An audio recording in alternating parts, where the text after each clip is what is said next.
मैं स्वामी संजय प्रभाकरानंद सभी को नमस्कार करते हुए जय श्री श्याम, जय श्री राम, वंदे मातरम कहते हुए प्यारा हिंदुस्तान में सभी का अभिनंदन करता हूं। और आज मैं यूपी के बारे में कुछ बोलना चाहता हूं, क्योंकि हमारे देश के सर्वोच्च न्यायालय ने हमारे यूपी के जो प्रमुख हैं श्री आदित्यनाथ योगी जी, उनकी प्रशंसा की है, उनके क्रियाकलाप की प्रशंसा की है। और सर्वोच्च न्यायालय के साथ साथ मैं मुख्यमंत्री जी एवं उनके पूरे मंत्रिमंडल, उनके सभी विधायकों और यूपी की जनता को भी प्रणाम करता हूं कि सभी ने यूपी को आगे बढ़ाने के लिए, यूपी को देश का सबसे सुंदर, सबसे शांत और सबसे प्रगतिशील राज्य बनाने के लिए जो काम किया है वो प्रशंसनीय, सराहनीय और अनुकरणीय भी है। तो सभी को फिर से एक बार वंदे मातरम कहते हुए मैं कहना चाहता हूं कि सर्वोच्च न्यायालय ने बहुत ही अच्छा काम किया है कि उन्होंने जब कोई गलत काम करता है तो सर्वोच्च न्यायालय उसकी आलोचना करता है, तब हमें उसको भी स्वीकार करना चाहिए। और जब सर्वोच्च न्यायालय प्रशंसा करता है तो उसको भी मानना चाहिए, समझना चाहिए कि सर्वोच्च न्यायालय क्यों प्रशंसा कर रहा है। और सर्वोच्च न्यायालय ही नहीं बल्कि विश्व के जितने भी देश हैं और वहाँ की जितनी भी संस्थाएं हैं, वहाँ के जो राष्ट्रपति हैं, प्रधानमंत्री हैं, सामाजिक राजनीतिक संस्थाएं हैं, वो भी प्रधानमंत्री मोदी जी के साथ साथ यूपी के योगी जी की भी प्रशंसा करते हैं। वो इसलिए करते हैं क्योंकि योगी जी ने यूपी में प्रधानमंत्री श्री नरेंद्र मोदी जी के सभी कार्यों को, उनके जो जनता के प्रति जनहित के जो कार्य हैं उनको बहुत आगे बढ़ाने का काम किया है। जैसे कोरोना एक ऐसी महामारी आ गई जो अचानक आ गई, एक राक्षस आया जो अचानक अटैक कर दिया लोगों पर। अब उसके बारे में लोग जानते नहीं थे, लेकिन फिर भी हमारे देश के प्रधानमंत्री ने अपने सभी लोगों के साथ मिलके, प्रशासन के साथ मिलके उस महामारी का मुकाबला किया, सामना किया। और योगी जी का भी उसमें बहुत बड़ा योगदान रहा। योगी जी ने मोदी जी के साथ में कदम से कदम मिला के यूपी के लोगों को ये पता ही नहीं चलने दिया और उनको, गरीब लोगों को अनाज दिया, उनको सुविधाएं दी, चिकित्सा की, जो 5 लाख रुपए का जो जीवन बीमा है, चिकित्सा बीमा आयुष का जो है वो। और जब खाता खुलवाने की बात हो, चाहे उनको रोजगार देने की बात हो या उनको जो है मुआवजा, किसानों को मुआवजा, किसानों को फसल बीमा और गैस का सिलेंडर हो, चाहे कुछ भी हो। और अब देखिए हमारे देश के प्रधानमंत्री ने एक योजना बनाई है कि 2022 तक सबको घर पहुंचा के वो पानी देने वाले हैं। हर जल मंत्रालय जो है प्रधानमंत्री जी के नेतृत्व में, हर घर में पानी, यानी कि आपके घर तक जो है पानी का नलका आएगा, पाइपलाइन आएगी और ये सब बिल्कुल फ्री काम होगा। 70 साल हमारे देश में हो गए, आज तक किसी ने ऐसा नहीं किया। आज भी यूपी में गंगा, यमुना, सरस्वती सब बहती है, अनेकों नदियां, लेकिन लोगों के घरों तक शुद्ध जल नहीं मिलता है। हमारे देश के प्रधानमंत्री यूपी नहीं बल्कि हिंदुस्तान के सभी राज्यों में ये काम कर रहे हैं। और योगी जी जो हैं उस काम को बढ़ चढ़ के कर रहे हैं। और देखिए योगी जी ने क्या किया, हमारे जो यूपी, जो हमारा राज्य है, वहां पर कितनी बढ़िया शांति, सभी गुंडों को उठा उठा के जेल में डाल दिया। और अब जब ये धर्मांतरण का मुद्दा आया है तो इसको भी ये नहीं कि कुछ भी कर दो, ऐसे कर दो, मार दो, काट दो, ये सब नीति हमारे योगी जी, मोदी जी की नहीं है। ये लोग तो कानून के अनुसार से धर्मांतरण के मुद्दे को शांतिपूर्वक किस तरह से हल किया जाए ताकि ये जो गैर कानूनी काम हो रहा है, और वो भी जो अंधे हैं, जो देख नहीं सकते, चल नहीं सकते, बोल नहीं सकते, उनके साथ कुछ विशेष धर्म के जो लोग हैं वो लोग उनको लालच देके, उनको सिखा के, और उनको क्या सिखा रहे हैं अब कि तुम लोग से जब पुलिस पूछने आएगी ना योगी जी की, तो बोलना हमने अपनी इच्छा से धर्म बदला है। अरे इच्छा से धर्म बदलने की क्या दरकार है? हर आदमी जब अपने धर्म में सुखी है, सुरक्षित है, तो फिर धर्म बदलने की क्या दरकार है? ये लोग एक षड्यंत्र के तहत, हमारे देश के लोगों को समझना पड़ेगा। भगवान कृष्ण ने गीता में कहा है कि हमारा जो सनातन संस्कृति, हमारा जो पंथ है, हमारे जो सनातन संस्कृति जो है, इससे बढ़कर कुछ भी नहीं है। और दूसरे का धर्म चाहे कितना भी अच्छा हो, ये लोग जन्नत की बात करते हैं। अरे जन्नत कहाँ से मिलेगा? जितने आतंकवादी जो है वो लोग गोलियों से के शिकार हो रहे हैं, फांसी पे लटक रहे हैं, उनको जन्नत मिल रही है। उनको तो पुलिस और जो सेना है वो तो कूट कूट के ऐसे छेद रही है जैसे वो जन्नत, वैसे जन्नत मिलती है क्या? अरे जन्नत तो अच्छे कर्म करने से मिलती है, अपने धर्म में रह के समाज सेवा करना, देश का भला करना, और समाज देश नहीं बल्कि विश्व के कल्याण की बात करने से जन्नत मिलती है। धर्म बदलने से जन्नत मिलती है क्या? कि किसी भी अंधे को, किसी को लंगड़े को, किसी जिसको सुनने में नहीं आता उसको बम बना दो, उसके गले में टांग दो कोई बैग, और वो जो अंधा लड़का जो है वो देख नहीं पाएगा, वो कहीं जाएगा और बम फूट जाएगा। ये सब क्या हो रहा है? ये सारी बातें गलत हैं। और इन सब बातों को हमारी जो सरकार है यूपी की, वो बहुत ही शांतिपूर्वक संविधान के तहत जो उसका निपटारा होना चाहिए वो करने का प्रयास कर रही है। और देखिए राम मंदिर का काम कितनी तेजी से आगे बढ़ रहा है। जो भाजपा के संकल्प पत्र में जो लिखा था वही तो काम करेंगे ना। वो पूरे देश में भाजपा वही काम कर रही है जो उन्होंने चुनाव से पहले जनता से वादा किया था, संकल्प किया था कि हमको वोट दीजिए, हम ये काम करेंगे। आज भाजपा सरकार वही काम कर रही है, तो इसमें गलत क्या है? राम मंदिर के संकल्प पत्र में था, वो राम मंदिर का काम कर रहे हैं।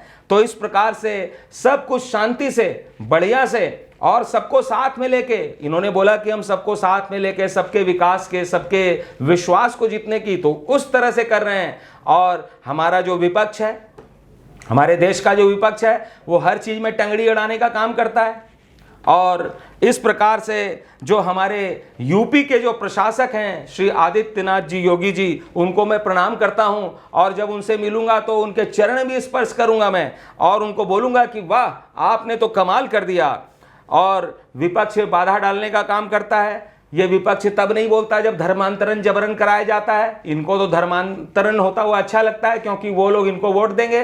तो इस तरह की जो राजनीति है, जो बांग्लादेशी घुसपैठिए पे नहीं बोलते, ये लोग जहां तोड़ने की बात होती है वहां खड़े हो जाते हैं, भारत तेरे टुकड़े टुकड़े टुकड़े गैंग के साथ में। ये ऐसे लोग हैं। लेकिन हमारे जो मोदी जी हैं, जो योगी जी हैं, वो शांति से इनका मुकाबला करते हैं, और जीत भी इन्हीं की होती है। उन लोगों को मुंह की खानी पड़ती है, इतनी बेइज्जती होती है, फिर भी वो उसी रास्ते पे चलते हैं। और यूपी की जनता जो है वो अब दोबारा अशांत यूपी नहीं देखना चाहती, क्योंकि यूपी के जो लोग हैं वो अपने बच्चों के उज्जवल भविष्य को देखना चाहते हैं। वो अपने बच्चों को पढ़ाना चाहते हैं, वो अपने बच्चों को लिखाना चाहते हैं, अच्छी शिक्षा दिलाना चाहते हैं, डॉक्टर, वकील, इंजीनियर बनाना चाहते हैं। तो वो तो तब होगा ना कि जब वहाँ पे शांति रहेगी। योगी जी वही तो कर रहे हैं, शांति तो लेके आ रहे हैं। और जब शांति होगी तो क्या होगा? जो विदेशी कंपनियां हैं, बड़ी बड़ी कंपनियां जो आज चाइना में जाके उद्योग व्यापार लगा रही थी, जिससे चाइना विश्व का सबसे धनी राष्ट्र बन गया। और धनी राष्ट्र बनने के बाद क्या किया उसने? कोरोना नामक महामारी दुनिया में फैला दी। लेकिन हमारे देश में वही बड़ी बड़ी कंपनियां और बड़े बड़े जो उद्योग धंधे हैं वो सब हमारे देश में लग रहे हैं, यूपी में भी लग रहे हैं। तो मैं यूपी की जनता से कहना चाहूंगा कि आप लोग इन देशद्रोहियों की बातों में ना आए, क्योंकि ये लोग आपको पहले धर्म के नाम पे बांट रहे हैं, जाति के नाम पे बांट रहे हैं, समाज के नाम पे, पंथ के नाम पे, सिर्फ वोट की राज। ये लोग, इन लोगों को जब मौका लगा था तो इन लोगों ने क्या किया? तब इन्होंने क्या किया? कुछ नहीं किया। यदि ये अच्छा काम करते तो योगी जी का क्या काम था जी वहां पर? जब आपको मौका मिलता है तब करते नहीं है, और देश समाज को जाति में, धर्म में बांटते हैं। और जो लोग ऐसा करते हैं उनके लिए आप लोग वकील खड़े करते हैं। लेकिन यूपी की जनता है भैया, रामकृष्ण महादेव की भूमि की जनता है, ये अब दोबारा से इन विपक्षियों की, इन देशद्रोहियों की चाल में नहीं आने वाली है। और मैं यूपी की जनता से कहना चाहता हूं कि ये लोग आपको धर्म के नाम पे बांटेंगे, जाति के नाम पे तोड़ना चाहेंगे, आप लोग मत टूटिएगा, मत बटिएगा। जाति में ना बटना, जाति में ना बटना, देकर लालच कोई पटाए, ऐ हिंदू मत पटना। जाति में ना बटना, जाति में ना बटना, देकर लालच कोई पटाए, ऐ हिंदू मत बटना। जाति में ना बटना, जाति में ना बटना, जाति में न बटना, जाति में न बटना, जाति में।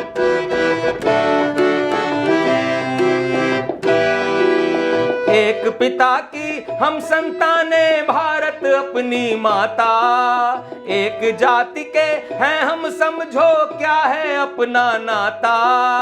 अगड़ा पिछड़ा ऊंचा नीचा खोदी जिसने खाई, उनके नाम सपा बसपा हैं और कांग्रेस आई। तुम पीछे मत हटना, तुम पीछे मत हटना, देकर लालच कोई पटाए ऐ हिंदू मत पटना।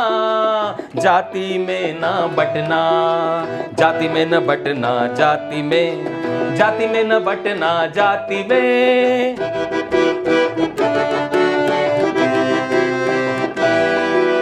राम कृष्ण महादेव की भूमि है सबसे पावनतम, फिर ना टूटने देंगे मंदिर प्रणय आज करे हम। गंगा यमुना सरस्वती का जहां है पावन संगम, उसे राक्षसों के हाथों ना फिर से सौंपेंगे हम। जड़ से तुम मत कटना, जड़ से तुम मत कटना, देकर लालच कोई पटाए ऐ हिंदू मत पटना। जाति में न बटना, जाति में न बटना, जाति में, जाति में न बटना, जाति में, जाति में न बटना, जाति में, जाति में न बटना, जाति में।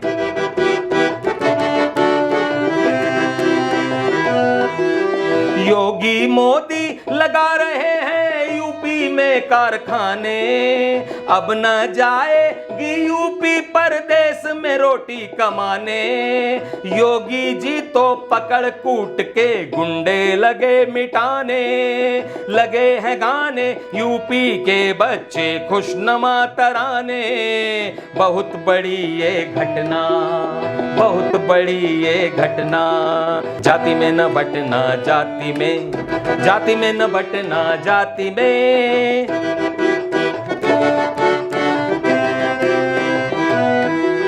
राम कृष्ण ने बरसों पहले जाति पाति मिटाया,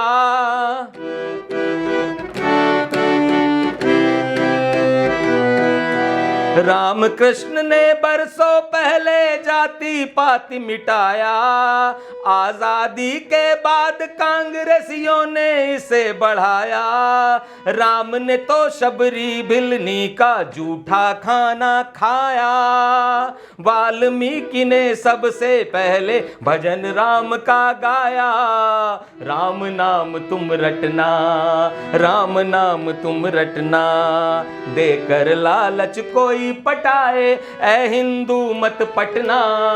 जाति में ना बटना, जाति में ना बटना, जाति में न बटना, जाति में, जाति में न बटना, जाति में। तो जाति में धर्म में बांटने की जो राजनीति है वो 2014 के पहले समाप्त हो गई। पहले मतलब जब मोदी जी आए तो उन्होंने उसको समाप्त कर दिया। लेकिन अब कुछ लोग पुराने ढर्रे की राजनीति फिर से करना चाहते हैं और वो लोग हमारे देश को, समाज को जाति में, धर्म में विभाजित करना चाहते हैं। ये क्या हो रहा है? और सबसे बड़ी विडंबना ये है कि हमारे जो केजरीवाल जी हैं, हमारे जो अखिलेश जी हैं, राहुल गांधी जी जो हैं, सोनिया गांधी जी जो हैं, ममता बनर्जी जी जो हैं और लालू यादव के जो बच्चे हैं वो भी इसका विरोध नहीं करते हैं, क्योंकि इनको पता है कि जितने लोग एक विशेष धर्म में कन्वर्ट किए जाएंगे वो सभी इन्हीं को वोट देने वाले हैं। और ये लोग, केजरीवाल क्यों नहीं बोल रहा है? पंजाब में वोट देने मांगने के लिए गया है और केजरीवाल क्या कर रहा है? वो बोल रहा है कि हमको वोट दे दो, मैं 300 यूनिट बिजली फ्री में दूंगा, पानी फ्री में दूंगा। अरे हिंदुस्तान को तुमने क्या भिखमंगों का देश बना के रखा है क्या? जो आता है वही पैसा देता है, जो आता है वही बिजली पानी फ्री देने की बात करता है। नहीं चलेगा। ये पुरुषार्थियों का देश है, यहां मेहनत की कमाई खाने वाले हैं फ्री में खाने का। चाइना ने अफीम युद्ध कराया था, चाइना में अंग्रेजों ने अफीम युद्ध कराया था। पहले लालच में नशे की चीजें दे दी और फिर वहां पे शासन स्थापित कर लिया, फिर उसको बेचने लगे। समझिए, इतिहास को पढ़िए कि लालच में आके यदि हम आ जाते हैं तो अपना देश का, समाज का, सबका नुकसान करते हैं। इसलिए हमें लालच में नहीं आना, फ्री में कोई चीज नहीं लेनी। आज दिल्ली वाले भुगत रहे हैं केजरीवाल को। दिल्ली तो संभली नहीं है इनसे। कोरोना में ऑक्सीजन का इसने जो है सो बंटाधार कर दिया, उसके कारण कई हजार लोग मारे गए दिल्ली में सेकेंड वेव में कोरोना के कारण। किसके कारण मारे गए? ऑक्सीजन की कमी दिखा के। ऑक्सीजन को इसने हवा में उड़ा दिया, लेकिन अस्पताल तक पहुंचने नहीं दिया, और मात्र कुछ यूनिट की आवश्यकता थी ऑक्सीजन की, और इसने बता दिया इतना चाहिए। देश का सारा ऑक्सीजन दिल्ली में इकट्ठा कर लिया। तो इस प्रकार से देश की जनता को, यूपी की जनता को समझना पड़ेगा, जाति धर्म में नहीं बंटना है। हमें विकास करना है देश का, परिवार का, समाज का, अपने बच्चों को पढ़ाना है, आगे बढ़ाना है। वो कब होगा? जब हम योगी जी जैसा सीएम चुनेंगे, जब हम मोदी जी जैसा प्रधानमंत्री, भाजपा जैसी पार्टी को चुनेंगे तो ठीक है। अब सभी से फिर अगले वीडियो मिलेंगे। तब तक प्यारा हिंदुस्तान के सभी दर्शक श्रोताओं को मैं स्वामी संजय प्रभाकरन फिर से नमस्ते करता हूं। वंदे मातरम, भारत माता की जय। जय श्री राम।